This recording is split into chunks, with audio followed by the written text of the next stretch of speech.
evil red horse, evil orange horse, evil green horse, evil light blue horse, evil blue horse, evil purple horse, evil pink horse, evil black bear, evil Boris, evil Mr. Thomas Animator Gaming, evil Christian Animate 2K7, evil Noah and Ramos Really Rule, evil Wilson Perez, evil Henry Tran, evil Arrow1 Robinson, evil Linux Gamer, evil Emmanuel Thomas, evil Classic Emmanuel Thomas, evil Darren Leadfoot, evil Ernie Gearson, evil Todd Marcus and evil Dash and I going to watch TV.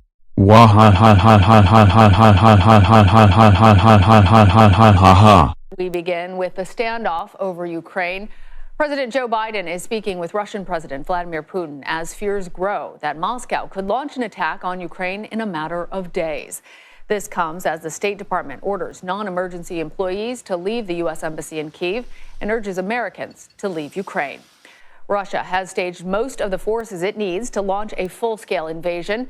Meanwhile, the U.S. is deploying more forces to Eastern Europe. CBS News correspondent Christina Ruffini begins our coverage. If you stay, you are assuming risk with no guarantee that there will be any other opportunity to leave, and no prospect of a U.S. military evacuation. National Security Advisor Jake Sullivan repeated warnings that the State Department has issued for weeks. But the message for Americans to leave Ukraine came with a new sense of urgency. We obviously cannot predict the future. We don't know exactly what is going to happen. But the risk is now high enough, and the threat is now immediate enough, that this is what prudence demands. U.S. officials say Russia now has 80% of the forces it will need to launch a full-scale invasion, and the rest are en route. More than 100,000 Russian troops are amassed along Ukraine's borders, to the east in Russia and the north in Belarus. We're in a window when an invasion could begin at any time. And to be clear, that includes during the Olympics. Friday, the Pentagon announced it's sending 3,000 more troops into Poland. They will join the 3,000 others already there and in Romania to reinforce allies should Putin decide to make a move. But the White House says the American military is not going into Ukraine to fight Russia or even to help evacuations. That's a world war when Americans and Russians start shooting at one another. In an interview with NBC, President Biden said Russian President Vladimir Putin knows not to put American lives at risk. I'm hoping that if, in fact, he's foolish enough to go in, he's smart enough not to, in fact, do anything that would negatively impact on American citizens. Now, CBS News has learned there's about 7,000 Americans who have registered with the embassy there saying, yes, I'm American, I'm here, and I might want information or help getting out of the country. But there could be as many as 30,000 dual citizens, permanent residents, people who live in Ukraine but have some sort of U.S. citizenship who may or may not want to leave. A lot of them have family, businesses, and homes that they're not ready to walk away from until they feel there's a real imminent threat. Anna? Christina, why is the U.S. having most staff leave the embassy in Kyiv? What does that mean? Well, I asked a senior official on a background call today, what does it mean that you're evacuating this embassy? And they were very quick to correct me and say, we're not evacuating the embassy. The embassy is not empty in Kyiv. However, it's a very, very minimal amount of staff, and it's going to be closed to embassy services. If you need a passport, if you need a visa, if you need help, you're not going there. Instead, what they're doing is they're setting up essentially a fallback position in a town called Lviv, which is closer to the Polish border. So I think the idea is it's out of the way of any potential bombing of the capital, and it's much closer to where we have another embassy in Poland and where all those U.S. forces are stationed in case they really need to get out. But the thing to remember here is President Biden has said, as you just heard, those U.S. forces are not crossing the border. They are not coming into Ukraine. And the White House said yesterday, look, it is more than past time, if you are a private citizen, to get out of this country. We have warned you. We've been warning you for weeks. The State Department has warned you. As of yesterday, they said you have about 24 to 48 hours to get out. Here are the land routes. There are commercial flights. Leave now because we're not coming to get you. So I want to ask you about what you were saying, Christina, about troops, because the U.S. has been mobilizing troops to Poland. President Biden's been really clear that he doesn't believe that U.S. troops should be intervening necessarily in a conflict there. And earlier today, the Pentagon ordered some State Guard, some National Guard troops out of Ukraine. What more can you tell us about that? So there was a very small contingent of National Guard forces who were helping train Ukrainian forces, I believe in the Donbass, not exactly on the front line, but a little bit closer to where the action has been happening. They're being ordered out, and that's because that goes to what President Biden was saying. He doesn't want any situation where an American is firing at a Russian, because he says that's how you start World War III. So all the forces that have gone in, he initially sent about 2,000 forces to Poland. There's about 1,000 Romania. And then yesterday, the DoD said it's sending more troops, 3,000 more troops to go reinforce those locations. It's important to emphasize these folks are not going into Ukraine, and I think that's something that's been a little bit lost. No one is saying U.S. forces are going into Ukraine to fight Russia.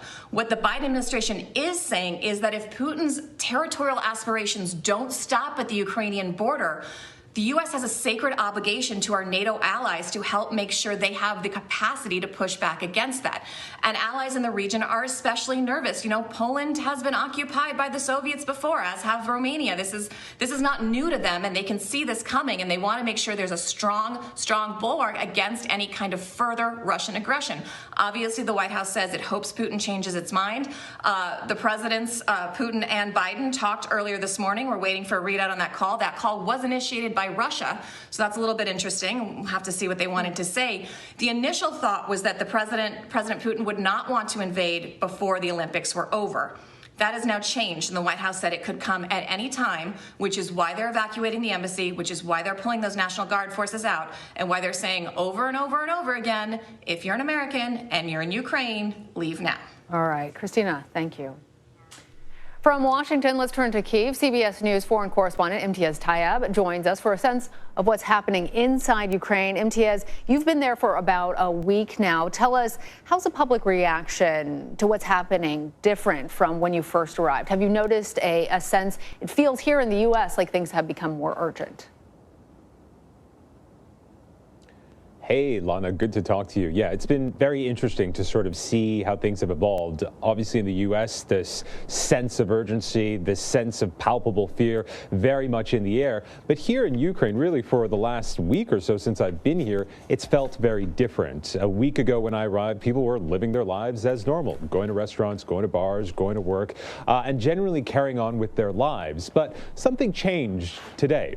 Today, we saw a very large protest here in the capital, Kyiv, where you saw people take to the streets to march in opposition of war, accusing Vladimir Putin of being a war criminal. But one woman we heard from said that, yes, she's scared, but she's not panicking. Lana.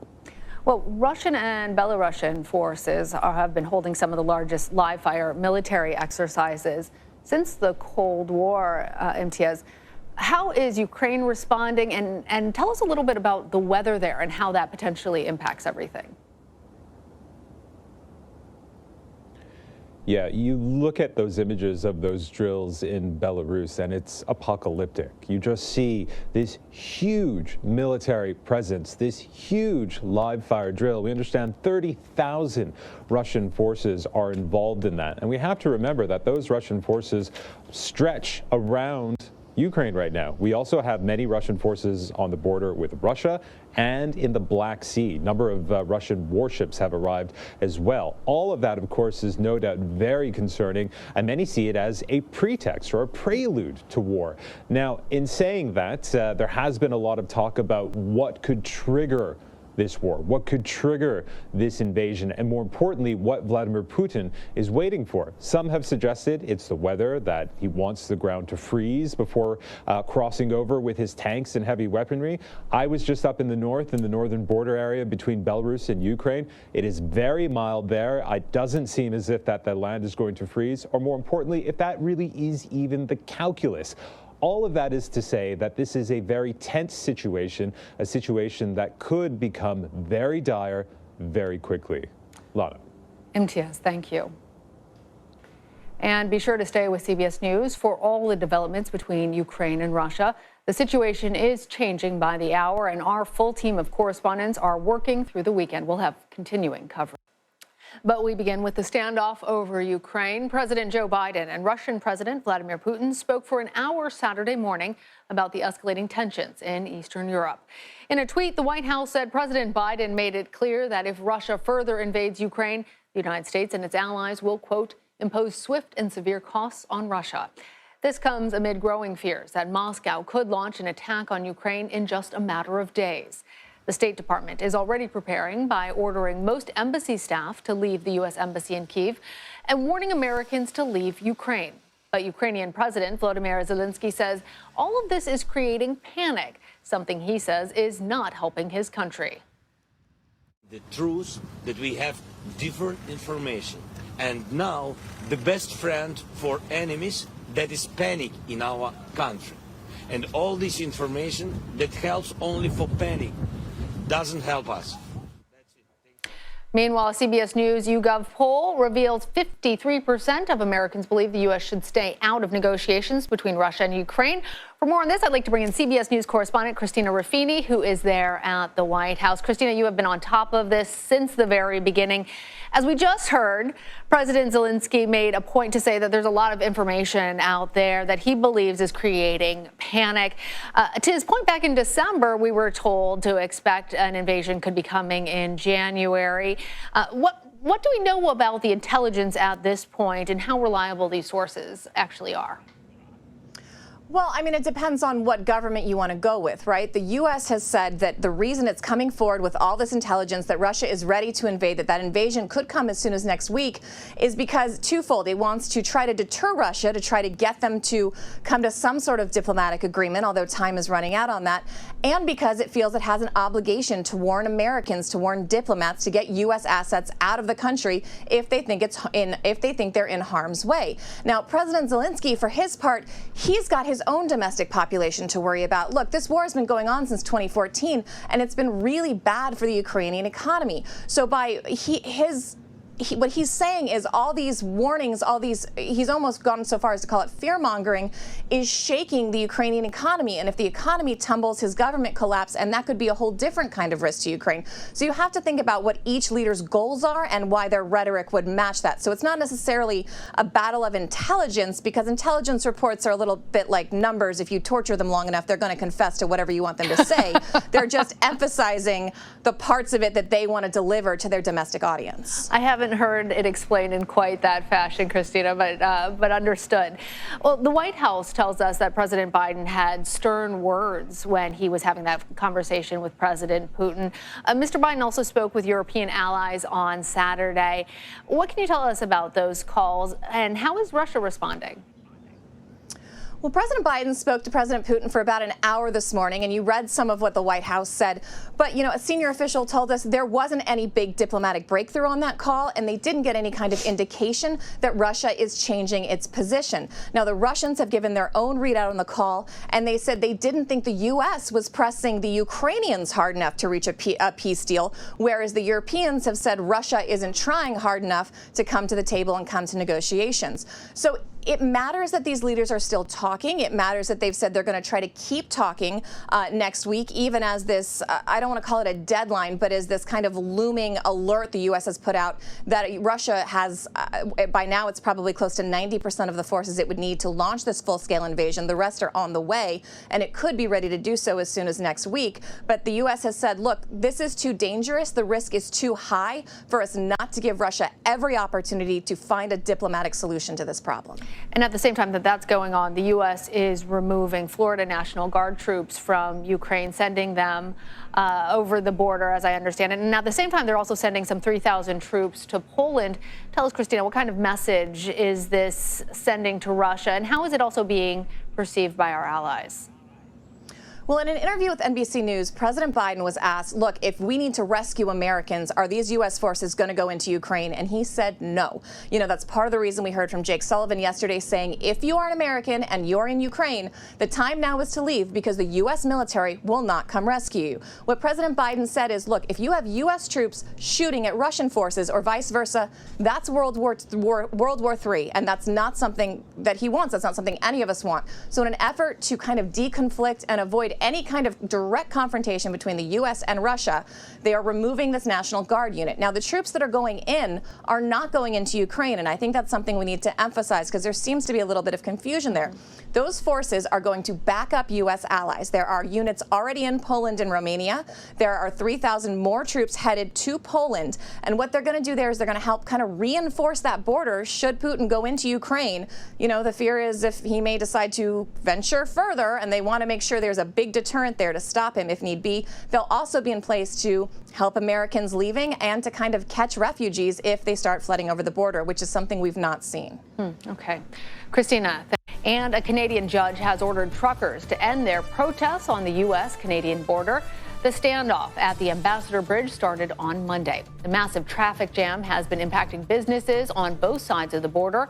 And for more on this, I want to bring in Catherine Porter. She is a Toronto bureau chief for the New York Times.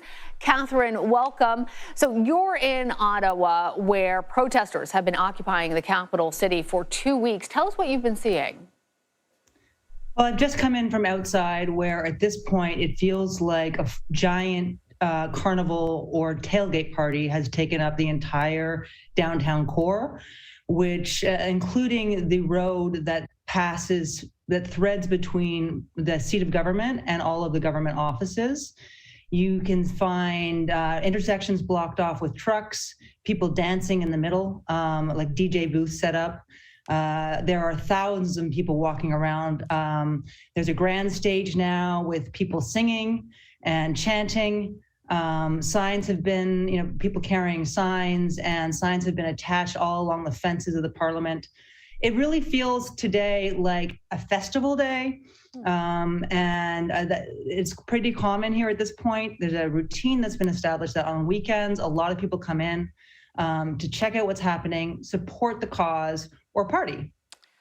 Catherine, it's very interesting that you described it as like a tailgate party. How have you seen these demonstrations evolve, and what is the core mission of this movement? It sounds almost as if it's just people getting together in solidarity. Yeah, well, it started as a convoy of trucks coming across the country, leaving from British Columbia, which is in the far west of our country.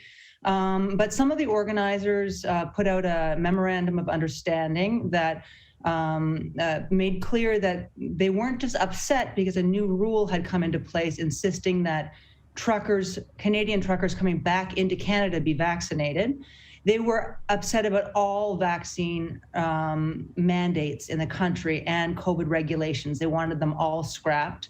And later, many of them have, since then, they've demanded Justin Trudeau, the elected Prime Minister of Canada, resign and be replaced. So what really started as a cause for truckers who had not been vaccinated and might have lost their job or found it very difficult to do their job has morphed into something much larger around both vaccines, but also anti-government sentiment here. At the very beginning, there were some signs of right-wing groups being involved. There's been Confederate flags, a couple Nazi flags the first weekend. Since then, you don't see quite as many symbols of the right wing here, although a couple of the leaders have come out in the past with white nationalist statements. But it seems to be a sentiment of anti-government and overreach into people's personal lives, tied with a bit of exhaustion. Canada has had very strict regulations when it comes to COVID, far stricter than what you have in the United States. Even here in Ottawa and in Ontario, which is the biggest province, up until last week, restaurants were closed again and had been closed for many weeks. because of Omicron. So they've really tapped into a pandemic fatigue also. Catherine, in the last moments I have with you, I really want to ask you, given that so much of this is fueled by an anti-government sentiment, how are government leaders handling the situation, especially now that Canadian police are trying to clear those protesters off of the Ambassador Bridge following that court ruling? Well, the Ambassador Bridge seems to have triggered a more serious response from at least some members of government, in particular the Ontario Premier, because that bridge is a huge conduit for a massive amount of money in trade between the United States and Canada. Auto parts normally go back and forth in the middle of making a car during a day. So that, even though it was a small protest, it got a lot of attention, and it basically caused the government to start really moving, at least on a provincial level. Federally, Justin Trudeau's face is all over where I am in Ottawa, where he lives, where he's based. His face is all over these signs, all over rude T-shirts and flags telling him where he should go. He has refused to negotiate with the leaders of this motley leaders of this group. He considers them a fringe that do not represent the large majority of Canadians who have been vaccinated. And he has just continued to say they need to leave or they will face consequences. But he up until this point, we have not seen any police crackdown here in Ottawa. All right. Or at least serious crackdown. Thank you for that perspective. Catherine Porter, appreciate it. Millions of Americans are counting down to Super Bowl 56. The Cincinnati Bengals will take on the Los Angeles Rams on the Rams' home turf at SoFi Stadium in Inglewood, California. This year's game is expected to be the hottest Super Bowl on record, with temperatures reaching near 90 degrees by kickoff. For more, I want to bring in CBS News correspondent Carter Evans. He's at the pregame festivities in Inglewood. Carter, tough assignment for you, huh? So some 70,000 fans are expected to attend the event. You're there as well. What are the COVID-19 safety protocols? Well, people are going to have to prove they're vaccinated. And think about this. There's 70,000 people that have got to come into this stadium here. They've each got to have their vaccination cards checked before they go in. If they are not vaccinated, they can show a negative COVID test. PCR test has to be within 48 hours, antigen test within 24 hours. So they're pretty strict about this. And they say if someone shows up without vaccination or proof of vaccination or a negative test, they actually have some rapid testing here on site. But, get a false positive or a positive and you're not going to the game. They're very strict about that. Well, I know that for a lot of people, it's all about the game, but then there's some others who care more about the food and the commercials and the halftime performances. So in that category, what's buzzing right now? There's something for everyone, right? For people who love the game, there's the main event, but then there's also the commercials that are entertaining, the halftime show. As far as commercials, Austin Powers making a reappearance for GM. That's one of the interesting ones that I've seen. And another one, this one made me laugh out loud. This is a commercial for Alexa. It's got Colin Jost and Scarlett Johansson, and it's basically Alexa, saying what they're thinking in their heads, and it really is funny. So there are a lot of funny commercials coming up. The halftime show is a really big deal this year. People are saying this is going to be groundbreaking. This is the first all hip-hop R&B halftime show. You've got Dr. Dre, you've got Snoop Dogg, Eminem, Mary J. Blige, Kendrick Lamar. It's just going to be a energetic performance in here. That is for sure. A lot of people are looking forward to it. Also, a lot of big hype about this halftime show. And the talk that there may be some special guest. Now, I'm not sure. I've heard people talking about it on the radio. I've heard people asking people who know about the halftime show who that special guest is. But right now, we're not really sure. Just look at all that swagger. All right. Carter, there's another really cool thing that's going to be part of this Super Bowl. The U.S. military is honoring the Air Force during the national anthem. And you got a bird's eye preview. I'm going to play that for our audience. When's the beverage service? Are you ready? I'm ready. Let's do it. That takeoff is just so powerful. You're going to be feeding all these planes. How precise do you have to be? Within a couple seconds. Carter, so there you see, I get to ride in a... I was going to say, did you really ask about beverage service? I'm surprised that he didn't just roll you until you threw up. You know, I'll tell you, okay, so when I got in there, they showed me where the air sickness bags are first and foremost, but it was hot in there. I mean, this is an old aircraft, 60, 70 years old. It's got no air conditioning inside, and it is kind of a rough ride. I mean, if there's any turbulence in the air, you feel it. But here's the exciting thing, at least for me, about this aircraft. This is an antique aircraft, right? It's got a 1,500 horsepower V12 supercharged engine, and when you take off, it just feels like you're almost propelled by a rocket. And this plane is going to be leading the pack in the flyover over SoFi Stadium during the national anthem. They tell me it's very precise. It has to be down to the second, not just because they have to time it out for the national anthem, but they're also going to be flying across the approach here for LAX. This is very crowded airspace over here, so it should be a pretty interesting show right before the Super Bowl begins. Oh, as you said, something for everyone. Carter, thanks. Sure. And remember, for all things sports, head over to CBS Sports HQ. Like us, you can stream it anytime, anywhere on the CBS News app and on CBS Sports. For more on this, I want to bring in Dr. Susanna Hill. She's a pediatric airway surgeon and assistant professor at Columbia University Medical Center. Welcome, Dr. Hills. So Pfizer's early data studied 2 vaccine doses. What did that early data say about exactly how effective that was? Well, the key thing, Rana, about the data was that it showed that the doses were safe. So there were very few negative side effects. It was a very safe thing to be administering. However, they found that a 2-dose regimen just really wasn't very effective in mounting the kind of immune response they were hoping to get, the kind of immune response they were getting from 2 doses with the older age kids that had already been getting the Pfizer vaccine.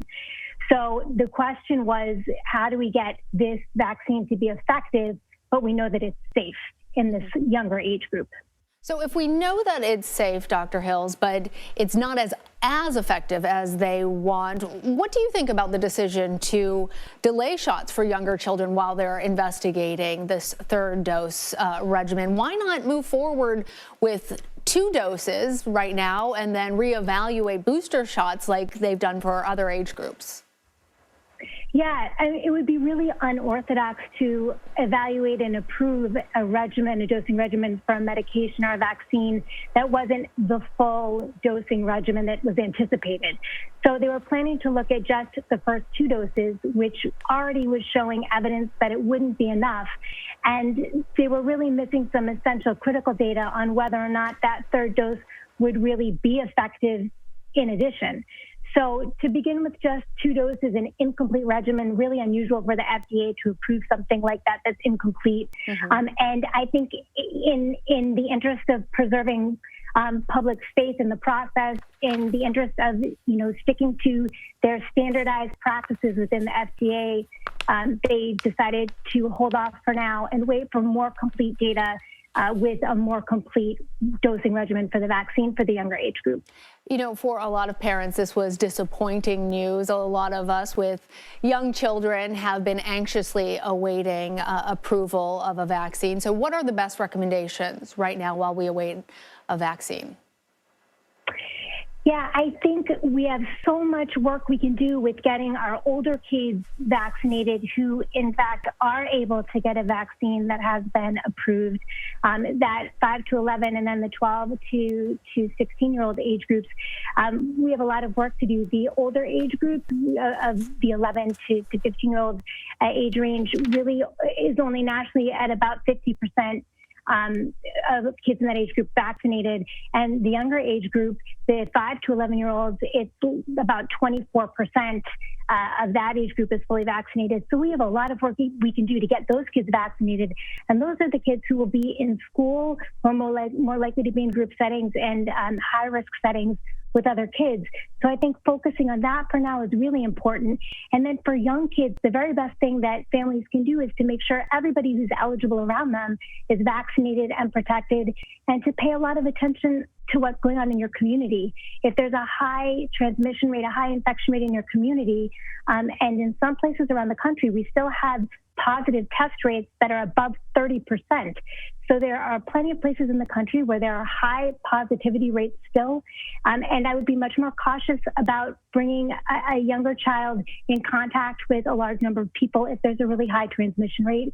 And I'd be very cautious about putting a young child in contact with other people who aren't masking or aren't vaccinated if you're in a high transmission area. I want to follow up on something you said there about that low vaccination rate, especially among elementary age students, 24%. A lot of places are planning on lifting mask requirements in the coming weeks. Do you expect that this will make a substantial difference in the fight against the pandemic? So we'll have to wait and see. I think if we're protecting our larger community by having a high vaccination rate and we're seeing that there is a low infection rate in the community, then dropping some of these masking requirements does make sense. But I think it really only makes sense when you're at a positive test rate somewhere around 5% or lower. And that's not most of the country yet. We're very close in many parts of the country, but I think really you want a positivity rate that's lower than 5%, certainly not above 10%. And so a lot of it depends on what the vaccination rates and the infection rates are in the local communities. But I think it is reasonable to drop some of these mask requirements in areas where vaccinations are going well and in areas where the positive testing rates are going down. And I think that will happen in the coming weeks more and more as we move forward. I think it is a hair early for mass dropping of masking in schools right now, but maybe in the next 2 to 4 weeks. All right, Dr. Susanna Hills, thank you for joining me, and thank you for all that you do. Thanks so much, Lana.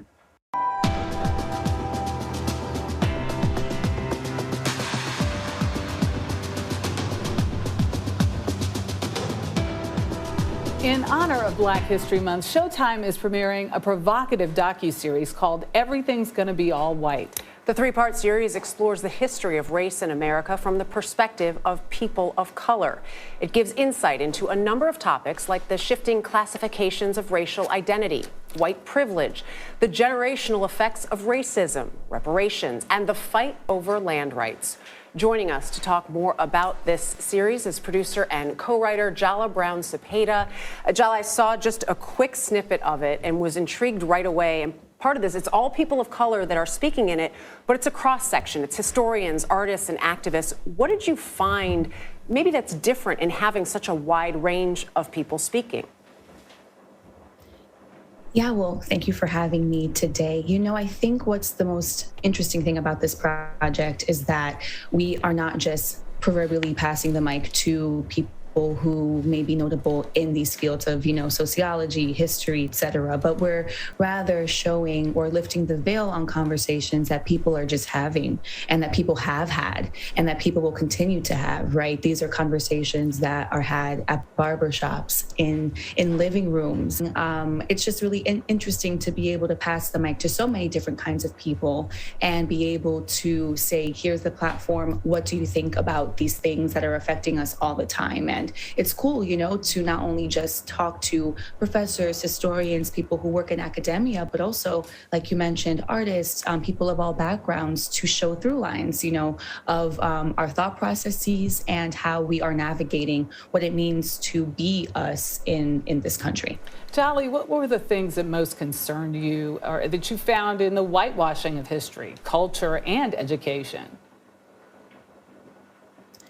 Well, I think what's interesting is that there's a sort of double consciousness that a lot of us, grow up with or end up finding as Black people, Latino people, Arab folks, AAPI folk, which is you're living in two different, places at once. And so what's interesting is that although schools, books, education systems at large aren't necessarily teaching us what we need to be taught about histories, the good, the bad, and the ugly, and the complicated. A lot of us already taught this stuff at home growing up, right? By our parents, by our grandparents, by our aunts and uncles, by our communities. And so I think that, what was so fascinating for me, though personally, was learning about, how so much is connected and how even though, there are certain experiences that affect Black people more more, Latinos more, Arab folk more, indigenous people, more.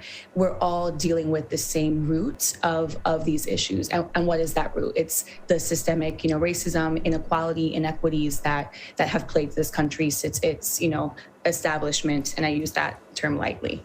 Jolly, do you want, it's hard, I know you want to watch this, but do you hope that this is somebody who watches it, someone that's white that has a better understanding? Do you hope it's a person of color who says, I've never heard these stories before? Who do you think this may speak to more, or is it everyone? I hope it's, for everybody. I think that when it comes to people of color, a lot of us live in our respective communities. It's not just being a person of color doesn't make you an expert on all isms, right, that are affecting our communities. So I hope that there's a better understanding of camaraderie, right, and of we're dealing with this thing, you may be dealing with that thing, but they're similar, and let's figure out a way to come together to, address said issue. And then, for white people, I just want people to watch this. I want people to laugh. I want people to be uncomfortable. I want it to spark conversation and spark curiosity. And even though it may be uncomfortable at moments, that's how we grow. We grow through discomfort, growing pains, as they say. Yeah, you know what? Watching the trailer, mission accomplished. Because I had moments of watching the trailer and I was a little uncomfortable going, okay, yeah, we talk about that a lot. We talk about it all the time, but it sparks conversation. And I think that we're kind of in a moment right now where people don't want to be uncomfortable. Right. And people are trying to push away some of the facts of what folks are trying to say, hey, this actually happened. Face it, yeah. So that is I think that's the root question here. Yeah. Are people going to open their eyes, listen in, and are they going to deal with what has been plaguing the country for now, almost 4 centuries? Yeah, it's what we were trying to do. The trailer is a bit more, comical, but the show marries history and humor. There are moments that are really funny. It's not about beating folks over the brow with such heavy information. No, it's saying, look, this is what things have been. This is the history. These are the causes. And this is why certain communities may feel ways about certain topics. And let's just figure it out. It doesn't do anyone justice to act like things don't exist, right? The pink elephant in the room. And so that's why, again, though, to be open and to not be so heavy with everything, we have, moments that are comedic to make people laugh and then to make people say, oh my goodness, am I able to laugh at that? It's really about presenting this information in a way that I hope is accessible to everyone. And no one, on the show or folks who work on the show, no one is saying, these are the answers. We all have the answers. No, it's just saying, this is what some people think.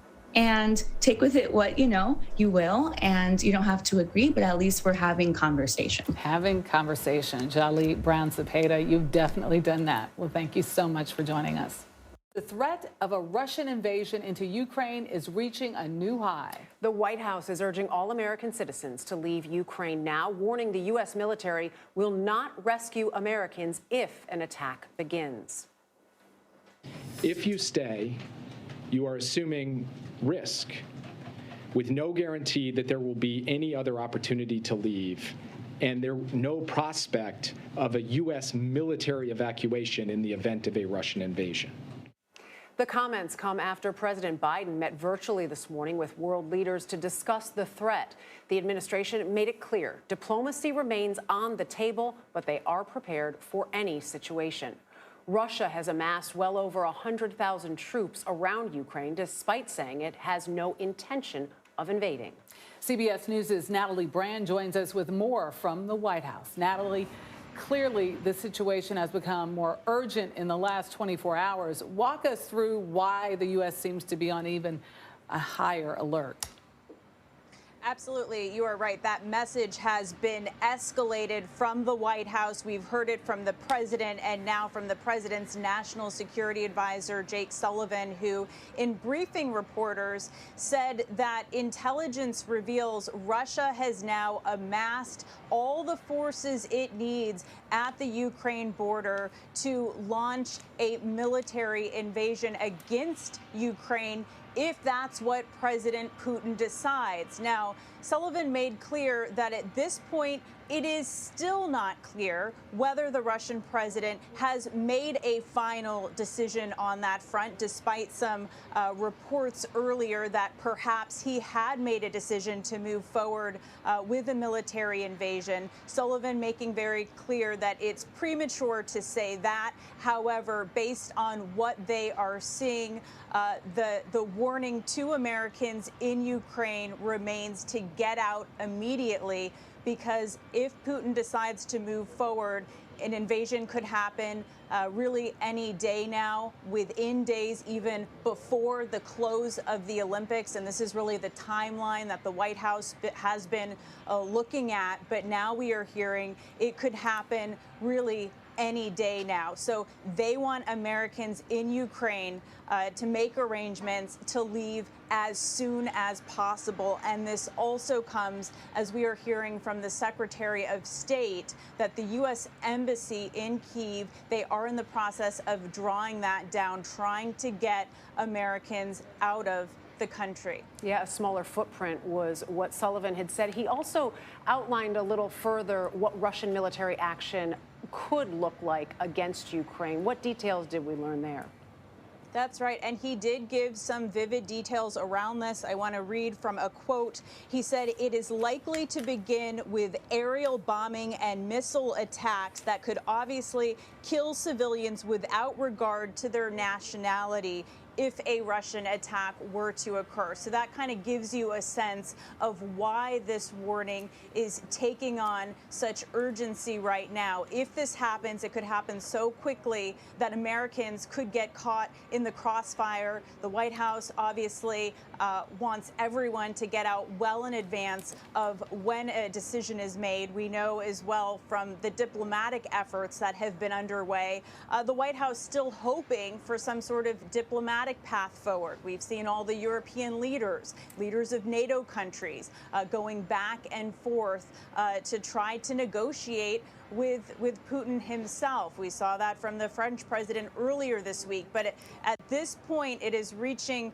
a new sense of direness when you're listening to what's coming out of the administration on this front. And really, now it's just anyone's guess what could happen next. I do want to note, it's interesting in listening to some of the interviews on the ground coming out of Kyiv from Ukrainian residents. They don't seem to have at this point that same sense of panic that something is imminent. Although, you know, when you hear the messaging from the White House and from the president, it is taking on a whole new level of immediacy. Yeah, it's not the first time they've dealt with Russia. They're right there on the border. It's front and center for them. So perhaps they're keeping calm to carry on. But the secretary did mention, he said, not just days, he said it could even be hours. And I'm curious, the message seems to be for Americans overseas in Ukraine to get out now. What idea do we have if they're proceeding in that manner? Do we have any notion? Well, Sullivan indicated that really we don't have a clear, definitive number of the Americans, the number of Americans in Ukraine right now, because not everyone may have registered with the embassy. Sources earlier have told CBS has learned that maybe several thousand have registered with the embassy, but there could be potentially upwards of 20,000. That includes people who the embassy has not accounted for. So at this point, it's hard to know a real specific number, but it's clear, again, as we've been saying, the message from the president, from his administration is if you are an American citizen in Ukraine, you need to make arrangements to get out. Natalie Brand, thank you very much. We appreciate the very late. 2 years ago, prominent Hollywood therapist Amy Harwick was found fatally injured beneath her bedroom balcony. She died just hours after Valentine's Day. A former boyfriend has been charged with her death. On this week's 48 Hours, Harwick's former fiancé, Drew Carey, gives his first extensive TV interview about unexpected love and unbearable loss. Erin Moriarty reports. In the hours just after Valentine's Day in 2020, Drew Carey's former fiancée, Amy Harwick, a Hollywood therapist, lost her life. Obviously really beautiful. Like, she was smart. She had a PhD, master's degree. She cared so much about helping people. That was her life's purpose. Drew and Amy met in 2017. I felt so hard for her. And a year later, to mark Valentine's Day, he shared news of their engagement. My brand new lovely fiancée, Amy. Still, like many Hollywood romances, theirs didn't last, and they broke up and fell out of touch. And then, out of the blue, just 2 days before her death, Amy reached out. I got a text from her and would love to get together with you and talk. And I said, yeah, I would love to do that. I love you. Are you sad you never got that chance? I never got it. I never got a chance to do it. On the last night of her life, Valentine's Day, Amy was out with friends and took these photos. Not long after, police found Amy lying below her bedroom balcony, fighting to breathe. There were deep marks on her neck, signs that she had been strangled. Inside, blood on a door, and on the balcony, a syringe like this one, containing a liquid that lab tests later revealed to be nicotine, which can be a lethal poison. Amy died on February 15th at 3:26 a.m. Amy's friend, Robert Koshland. I would say it was like the sun was ripped from the sky. Koshland reached out to Drew Carey. And I just started crying, really bad. Koshland says he instantly knew who might have done this to Amy, an ex-boyfriend, Gareth Pershouse, whom Amy had reported for assaulting her before they broke up in 2012. She feared he was stalking her. She literally said, if anything ever happens to me, it's Gareth. Pershouse's DNA was found on Amy's fingernails and in her home. He was charged with her murder. Pershouse has pleaded not guilty. Drew Carey says he's grateful for that last text exchange with Amy. And she did love you, because that's what I've heard. And that's that's the big solace I get from it, is that she loved me, and I'm glad I could get that message to her before she died. And Erin is here to talk about this. It's a fascinating story. First of all, who is Gareth Pershouse? Well, he's a photographer and he's a software engineer. But I want to point out that he's not just an ex-boyfriend, he is an ex-boyfriend. He was someone in her past. There was a history of violence. She had obtained 2 restraining orders against him, but they broke up in 2012. She had not seen him for 8 years, and then she had a chance encounter a month before she died. And that's where there's definitely evidence of an obsession, because he goes crazy, he's yelling at her, and he is quoting verbatim from texts that she had sent him 8 years earlier. Oh, she probably didn't even remember the stuff that she had texted. She didn't. And later on that night, and this will be part of the evidence at the trial, she wrote a memo to herself saying, I'm afraid of him. I really fear he's been obsessed with me all this time. I don't know if at that point she knew quite what a danger he was, but it looked like she was preparing for possibly another restraining order. So, most people are going to know Drew Carey as the host of CBS's The Price is Right. Affable, funny guy. We're seeing him very differently here. And it's obvious that this is a painful thing for him to talk about, but he wanted to talk about it. Yeah, he has not spoken much publicly about her until now. And I think there's a lot of reasons. He and most of Amy's friends found it difficult to lose her. She was an extraordinary woman. And when you see our hour, you will realize that she's one of those people that I wished when I was learning about her that I had known her. But she also helped women. And so they are looking at this anniversary of her death as a way of looking at intimate partner stalking, the dangers of it, and particularly this weekend, because believe it or not, Valentine's Day can be a trigger in a relationship. And in fact, they believe it was a trigger in Amy Harwick's death. Wow. So where does the case stand today, and will he face trial? Well, at this moment, he will face trial. He has pleaded not guilty. He is not charged with stalking. He is charged with murder and lying in wait. It looks like there could be a trial as early as this year. There will be another hearing at the end of this month, so we'll know more then. What's the deal with the syringe with nicotine in it? I know, that is a fascinating was it even detail. used? Well, no, as far as it certainly was a cause of her death. But what's interesting about it is that nicotine, when it's injected, it can be a lethal poison. And so if, in fact, the investigators can prove that her assailant brought her into the house, then that could be used as intent. He didn't come in to talk to her if he was coming in with a syringe of nicotine. So if they can connect it to him, that can definitely be evidence of intent. Wow.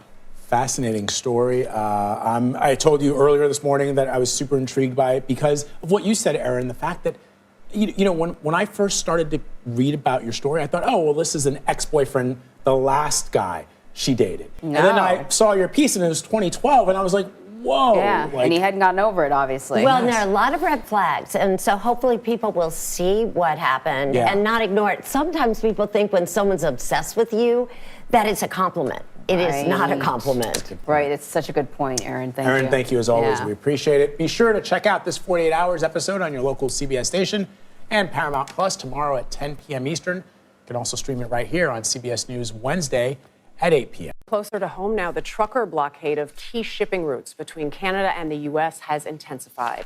3 major crossings are shut down due to anti-COVID vaccine protests from the truckers and their supporters.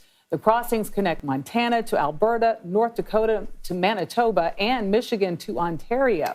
Not only are these demonstrations costing time, they also come with a hefty price tag. An estimate says Michigan workers lost $51 million just this week because of the protests. CBS News correspondent Chris Van Cleve reports from the Detroit side of this border battle. This morning marks the 5th day of the nation's most lucrative trade route remaining closed as Canadian protesters blockade the Ambassador Bridge. It's forcing truckers to drive to a different, smaller border crossing about 2 hours outside of Detroit. It doesn't take a lot to shut the bridge down. Bruce Heyman is the former U.S. ambassador to Canada. This moves from a legitimate, I think, protest over a vaccine mandate to now putting the economy and lives at risk. It's a very impactful thing. I hope that we resolve quickly. Brian Hitchcock owns a trucking company outside Lansing. He's parked trailers that would normally make daily runs between Detroit and Canada. It's 40% of his business, which he says was already struggling in part due to vaccine mandates. What does that mean for your bottom line? The mandate was affecting it anyways because we were having a shortage of drivers that were vaccinated. So we were falling behind every week. So this just magnified it. As the economic fallout grows, pressure is mounting on Canadian leaders. I have been on the horn with our Canadian ambassador, with the White House. I mean, I am imploring them to get this resolved. The so-called Freedom Convoy also continues to clog the streets of Canada's capital, Ottawa. And the protests have now spread globally, from a blockade outside the New Zealand Parliament to a trucker convoy making its way across France. In the U.S., the Department of Homeland Security is now surging staff to their incident command post in Los Angeles following a warning about a possible trucker protest during Super Bowl Sunday.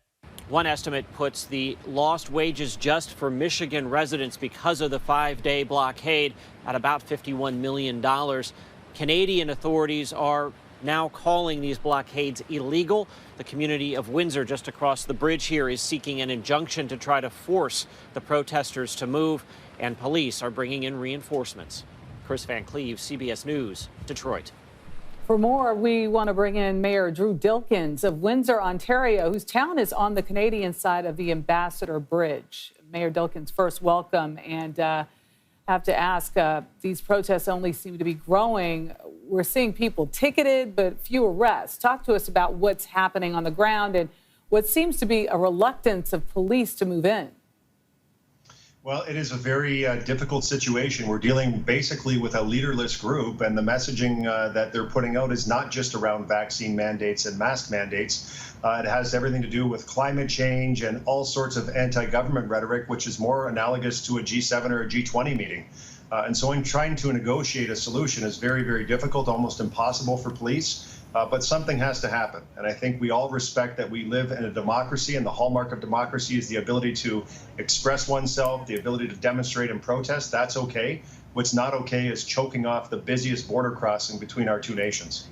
It's interesting. You mentioned that some of the messaging has changed, but this did start as these truckers were trying to express the idea that they were losing their livelihoods because they felt that it was jeopardized because of these vaccine mandates. And now they're doing that to others by halting these trade routes. Have you seen any realization on their part or any conversation about how this has shifted? It's not lost on many, to your point, that this group purported to oppose restrictions and lockdowns, and so to protest, they're holding their own lockdown. But in so doing, they are hurting hundreds of thousands of families on both sides of our border. This border crossing at Windsor-Detroit, it handles a full third of international trade between our two nations. Almost $400 million a day crosses at that bridge. And so there are a lot of families who rely on the parts to be able to cross, to work at auto plants, food to be able to cross, to fill stores, shelves at grocery stores and Costco and the like. And this just can't be allowed to continue. So if the protesters aren't willing to leave, we will have to help them move on. Some folks even commute across the bridge. Yeah, know that bridge well. Think about that. How do you move forward? You're at this impasse. How do you see an out to this, or an end to this, I should say? As we speak this very second, court is in session. They are hearing the request for the injunction. We are hopeful that we will have a positive result in court today. Police will then be armed with a legal document, and I'm hopeful that as more resources arrive here, we have resources coming from across Ontario, RCMP coming from across Canada to help support our local police efforts, that we'll have enough support here on the ground to be able to move forward. And with the recent announcement by our premier that he just declared a state of emergency and is going to impose very hefty fines for protesters who are undertaking these particular protests, hopefully they'll move on in the face of that new information. But if not, we will have no choice but to help them move on. Mr. Mayor, if I can ask, for people who aren't aware, can you give us some sense? Obviously, this is such a huge blockade because of the trucks. But what's the feeling that you get from your citizens there? Is this a minority that is having a huge impact, or is this a larger opinion that they are trying to express? In Canada, this is a very small minority. I would say plus or minus 10% of the population. As a nation, we have over 80% of our population fully vaccinated, and I can tell you, just based on the phone calls that are coming in and the massive emails that are coming into the office, about 98% are wondering why we haven't moved them out already. They see this as an illegal blockade. They're calling it for what it is. And we want this to end. We want this to end peacefully. We don't want anyone to get hurt. There are folks on the ground who have said that they are willing to die for this cause. We don't want that to happen. That's insane. We want this to end. We want it to end peacefully. But if it can't end by people driving away, having made their point, we will have to move in and we will have to help it end. All right, Mayor Drew Dilkens, thank you. Thank you for joining us. Denmark's bold approach to COVID is raising some eyebrows. Earlier this month, it became the first country in the European Union to lift all pandemic-related restrictions. But as Chris Livesay reports, it does not mean COVID has been completely eliminated. Chris, good morning. Good to see you. Good morning, Vlad. Yeah, that's right. COVID is actually soaring here. Now, in the past, that would have meant possibly locking down the entire country. This time, the government is taking a radically different approach in the other direction, to the envy of many, but to the horror of some as well. Imagine a long time ago in a galaxy far, far away, where the term super spreader event has no meaning. Welcome to Denmark, the land that's dropped all of its COVID restrictions.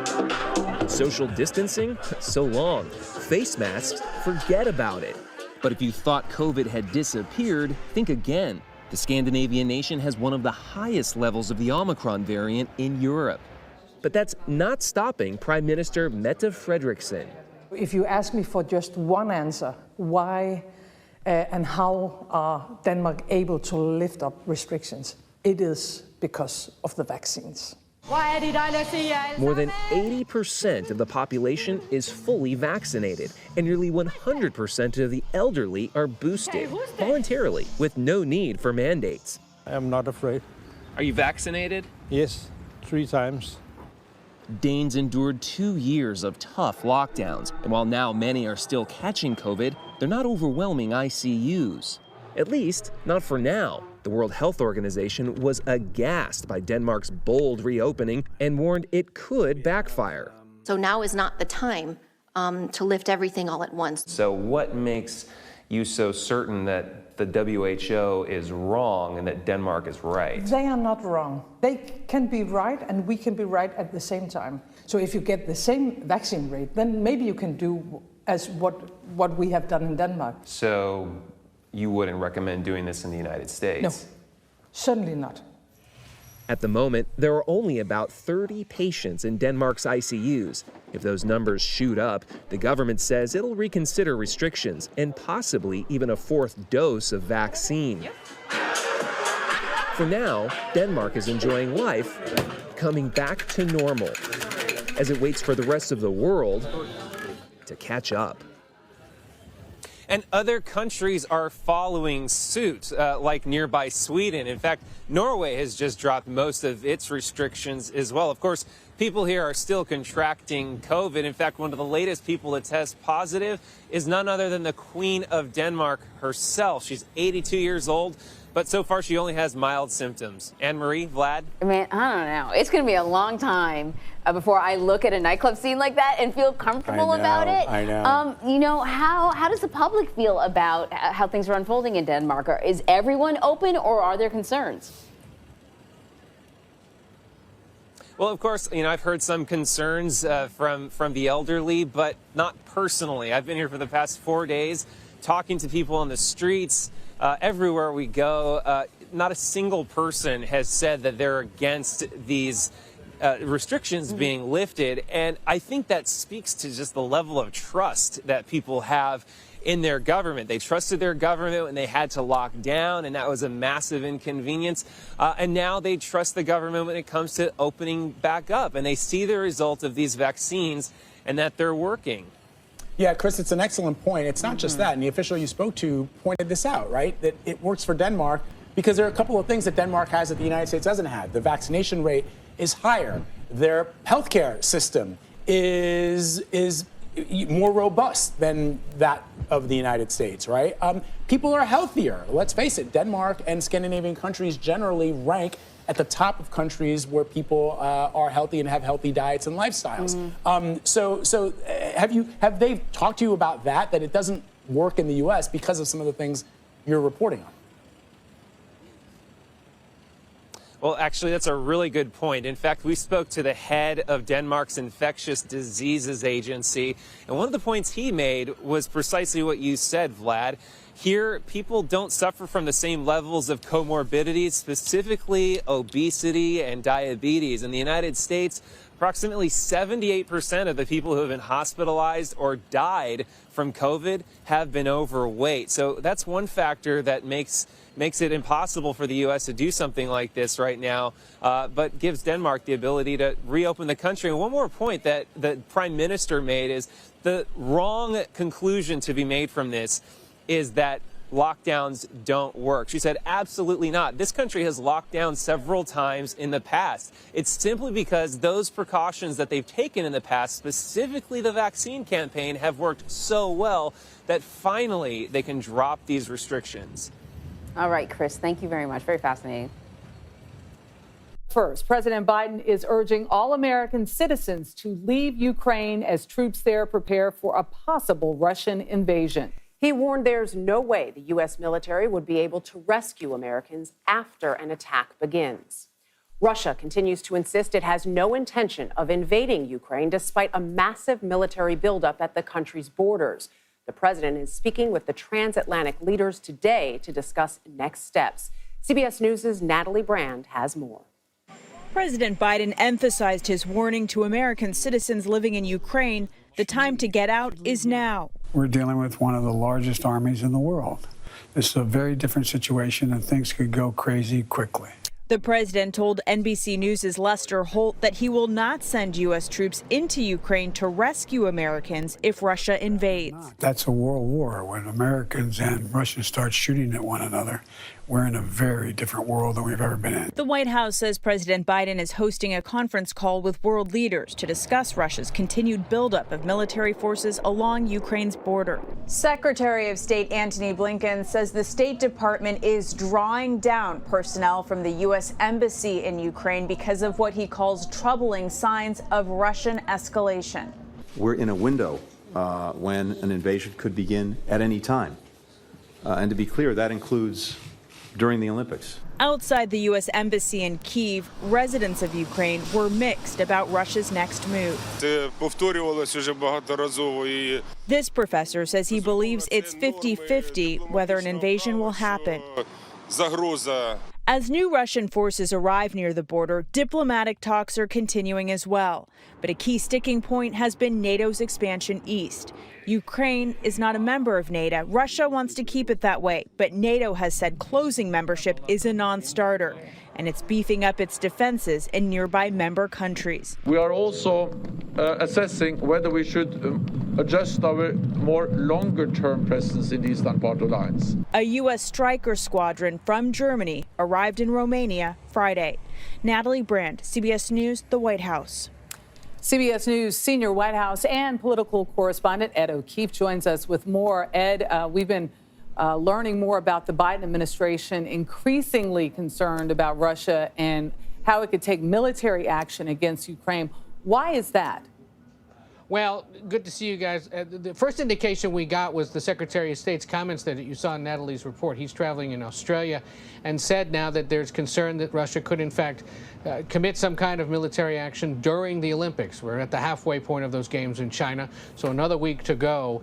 We also learned this morning that last night the president convened a White House Situation Room meeting with top security advisors to discuss the ongoing Russian military deployments. And there's word that, for example, now Russia has essentially blockaded parts of the Black Sea, issued navigational warnings to elements of the Black Sea that are near Ukraine, starting on Sunday for all of next week. So that's one more move that is sort of putting Russian military equipment there in and around Ukraine, encircling it, and that is what's giving American officials so much concern.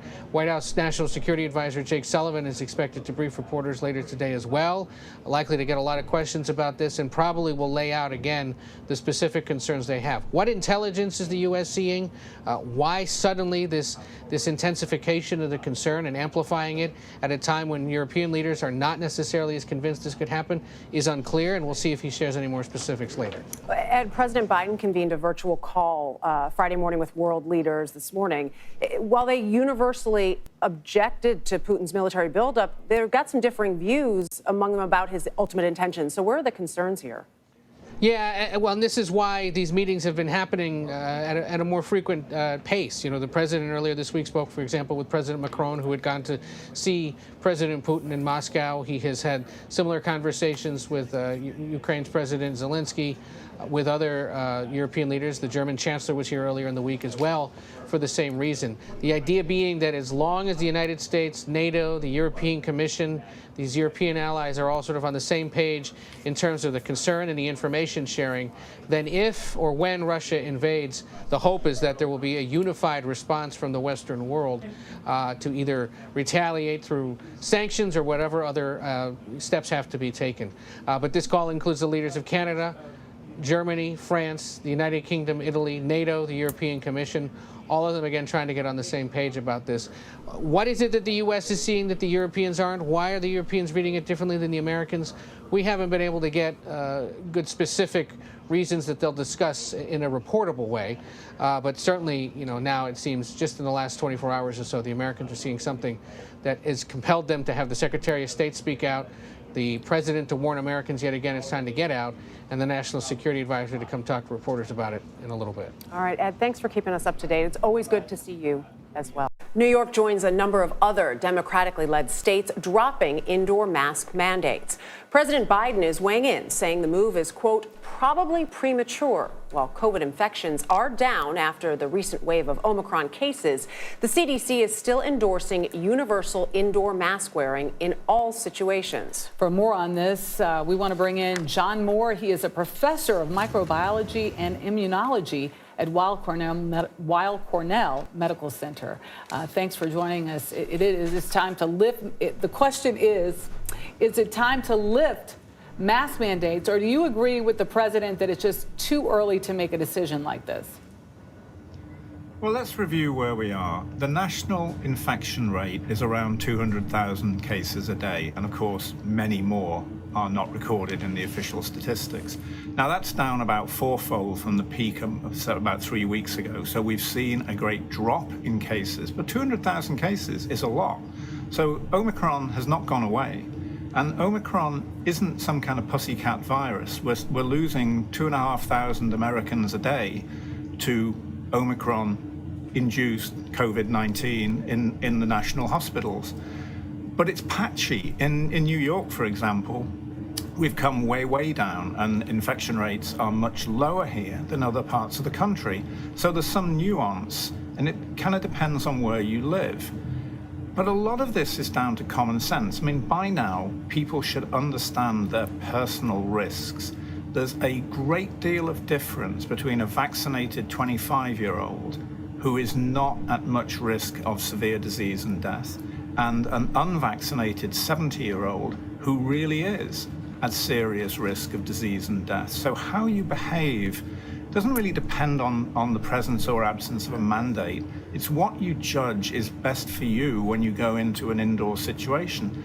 Just because there isn't a mandate doesn't mean you can't wear a mask, and many people should and will still choose to do that. Yeah, personal responsibility. You know, in the beginning, we talked so much about this was about ICUs and hospitals being overrun, and now people are wondering, well, if that's not happening, when do we just get back to normal and start treating this? I hate using this phrase, but it's the way we all say it. When do we start treating this more like the flu or a common cold? Well, when the data justify doing so. If the Omicron wave will essentially go sometime during March. I mean, we don't know exactly what the plateau rate at the bottom will be, what it will go down to.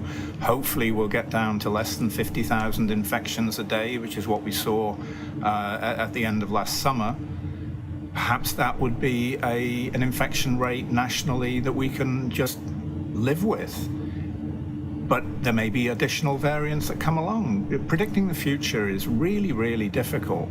So we have to adjust our behavior to the circumstances we see around you. And we all want this to be the last wave. We all want, from perhaps mid-March onwards, a permanently low infection rate that is equivalent to perhaps endemic annual flu, which is mostly a winter infection. So let's hope that happens, but there's certainly no guarantee that it will, and we just have to watch and wait. It's been tricky to predict, but here we are. It is Super Bowl weekend. More than 70,000 fans are expected to pack into SoFi Stadium. The COVID rules for the game, for the fans, most have to show proof of vaccination or show a negative test, COVID test, I should say. Do you think that method for the Super Bowl and other big events and gatherings is good enough, or do you think masking still needs to be enforced? Well, it's almost impossible to enforce masking in a crowd of 80,000 sports fans who are going to be up and down and cheering their team on. I mean, you can insist on masks, it's just not going to happen. In sporting venues in Europe, the fans do not generally wear masks, but some of them do, whether or not there's a mandate. It's difficult to, short of going around with a nail gun and permanently attaching them, people are going to just take them off. Having an entry requirement based on vaccination and testing does make sense. And again, that's done widely in outdoor sports venues in Europe, where there's been restrictions reduced or removed on major outdoor gatherings. So that makes sense. And that would be harder to evade, although I'm sure some people will try to do this. But wearing masks, yeah, if I was there at the game, I'd be wearing a mask, but I bet that the guy in the next seat may well not be. Yeah, well, a lot of folks say if I have proof of vaccination, I provide a test, maybe the mask, should be an option. Right. It is also the personal responsibility. Right. Yeah. And it is outside, too. John Moore, we thank you. We are just 2 days away from the big game, Super Bowl 56, between the Rams and the Bengals. And not only are football fans hoping to score some bragging rights, many will be wagering money on the game as well. The American Gaming Association says more than 31 million Americans are expected to bet nearly $8 billion on the game. That's up more than 35% from last year's game. The gaming group's estimate includes both legal and unauthorized wagers online and in person. However, betting on the Super Bowl has its risks. New York State Attorney General Letitia James is warning people to look out for deceptive online sports betting companies. She says New Yorkers have been bombarded with misleading ads on social media and streaming sites since the state legalized sports gambling last month. For more, I want to bring in Jay Croucher. He is the head odds maker for PointsBet, and glad you could join us, Jay. For our viewers who may not be too familiar, people are betting on more than who will win the game. Explain the betting process for us, for folks like me. I have no idea. Such as prop bets. Prop bets, yes. What's that? Prop bets. And then there's markets. Take it away, Jay. Just go for it. Absolutely. Thanks for having me. So the main markets are the spread, the total, and the money line, which is just who's going to win. But for something like the Super Bowl, people like to go and bet on what we call props, and that's really everything else. So one of our most popular bets this year is on Cooper Kupp to score a touchdown. Cooper Kupp has been the most bet on player. So you can bet on him to score a touchdown, him to get over 100 yards, all that type of thing. But really, prop bets are just whatever you can think of outside of who's going to win the game. Yeah, I was going to say, there's always the one, I don't even remember who's singing the anthem this year, but like, how long will the anthem go? That has to be there, right? That's fun. Yeah. Yep, that's a big one. The other really popular one is the color of the Gatorade that gets tipped on the winning coach. Yeah. So we've got orange as the favorite there, a lot of sharp money on blue. And then for people who don't like fun as much, there's also no Gatorade to be tipped on the winning coach. That's a bit more of an underdog. But yeah, lots of things to bet on in the Super Bowl. Those are real TikTok-y kind of moments. They are. Oh, they definitely are. And I think the orange for the Bengals, and you got to have a blue for the Rams. Yeah, right? I mean, it just makes sense. Jay, we were just talking about the platforms. Obviously, things have changed so much and expanded. Does the platform that somebody is making their bet on, does that matter in what we're seeing? Definitely, absolutely matters. I mean, we have a lot of competitors. You know, we pride ourselves on our platform, on it being really easy to use, and everyone's trying to offer the most options possible. So one thing that we're doing for this Super Bowl, we're offering something called Live Same Game Parlay, which is where in the game you can bet on combined outcomes. So when the game starts, you can bet on Matthew Stafford to throw 3 touchdowns and the Rams to win, or Joe Burrow to throw for 500 yards and the Bengals to blow out the Rams, all that type of thing. So there are lots of options. I like those latter points that he made. What's your advice for people playing for the very first time, and what bets are trending?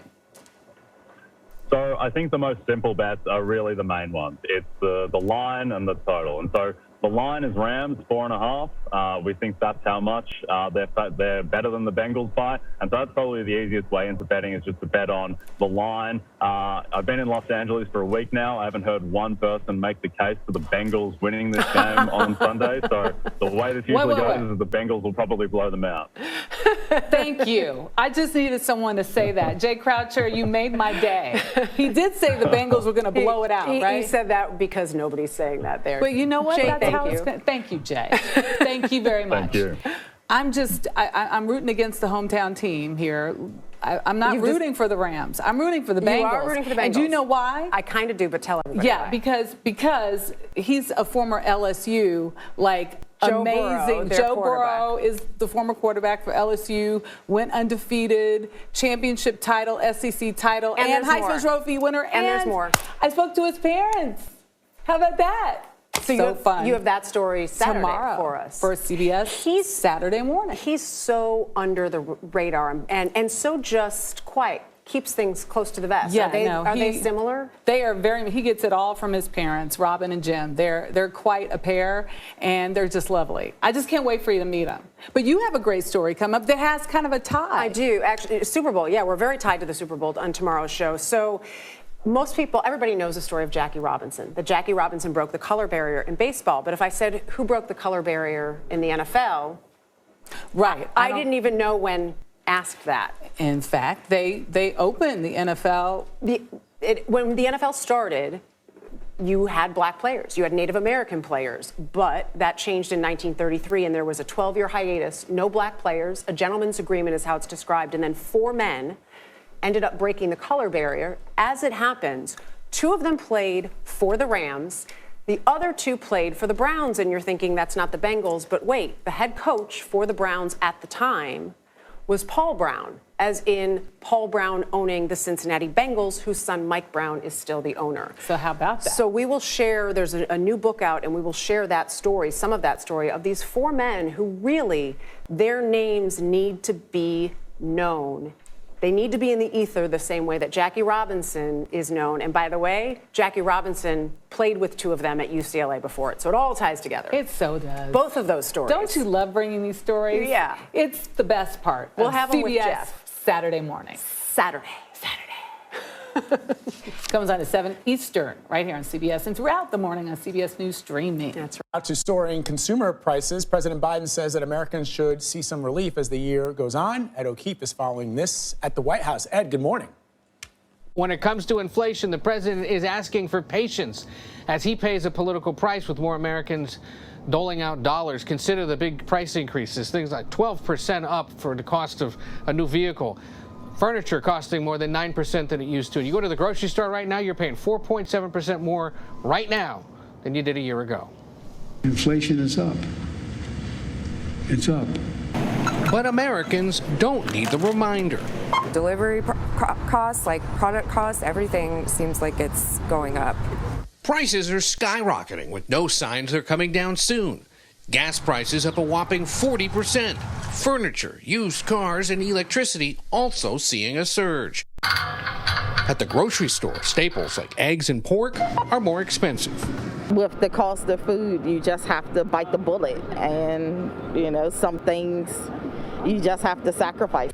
The White House says it supports whatever steps the Federal Reserve might take to ease the crunch, but there's little more the Biden administration can do to drive down prices. Republicans blame the Democratic Party's spending plans passed in the last year. This is a direct result of liberal policy choices.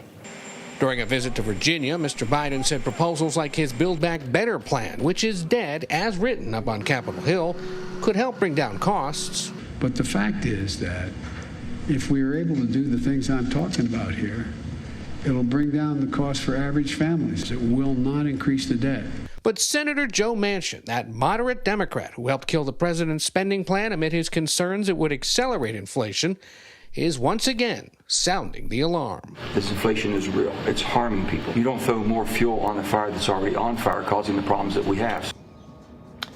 So a recent CBS News poll found that just about 2/3 of Americans feel the Biden administration hasn't done enough in its first year to take on the issue of inflation, making it an issue for the president and the Democratic Party, a big one for them, as the midterm elections inch ever so closer. Inch quickly and slowly at the same time. That's right. Listen, Ed, I want to ask you about something else. We're hearing that the president is going to be speaking about billions of dollars that the U.S. has, that it was money being held for the Afghan government.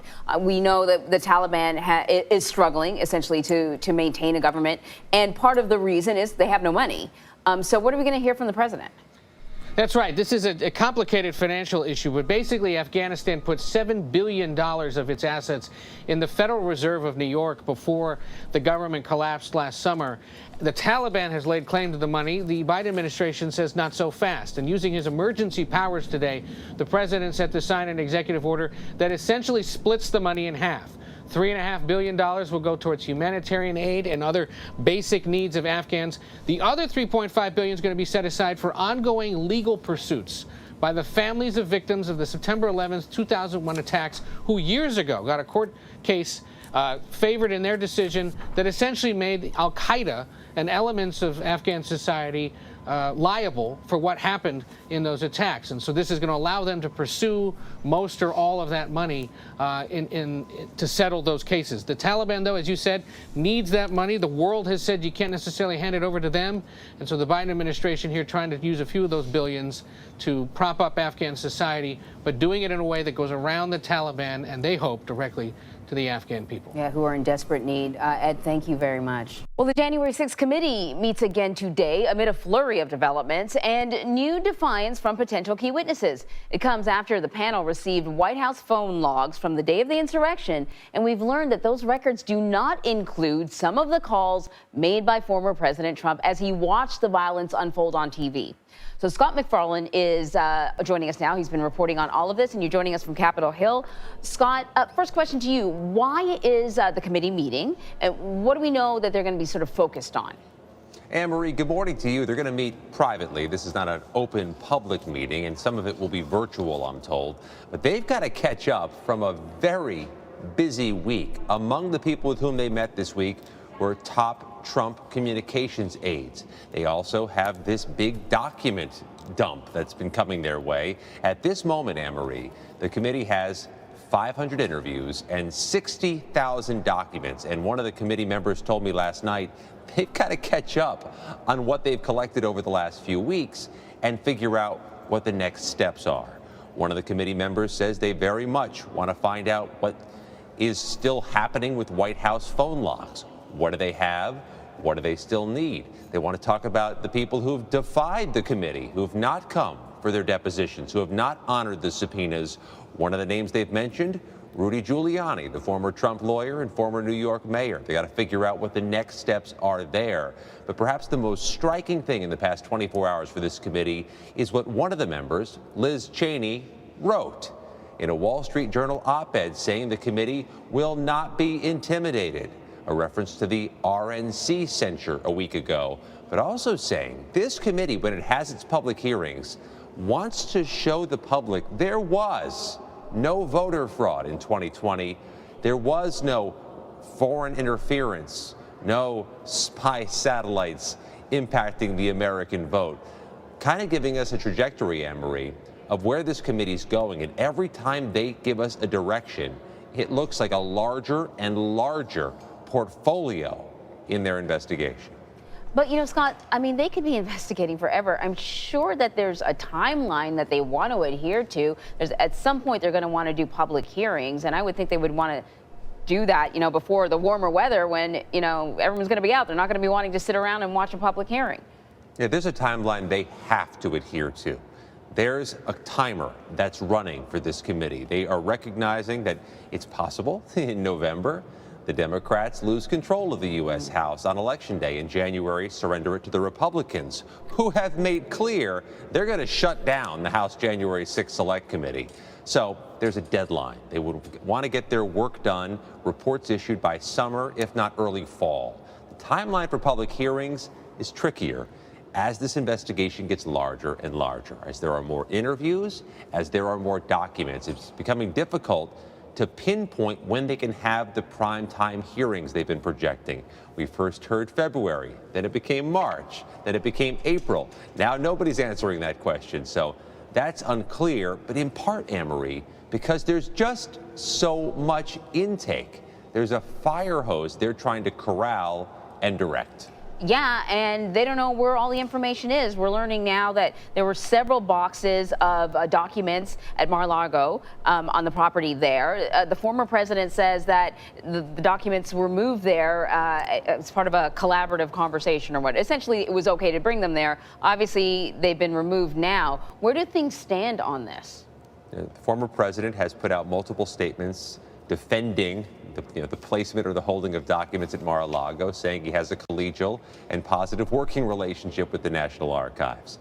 But here at the Capitol, the U.S. House Oversight Committee has joined the fray, saying they'd like to investigate this archives records dispute. How did the records get to Florida? Why were they not still with the archives? What has the archives found in its review of that? So add them to the mix. So you have many different investigations swirling. You have the U.S. Justice Department investigation of the criminal activity right here January 6th, the 740-plus federal defendants charged in the riot.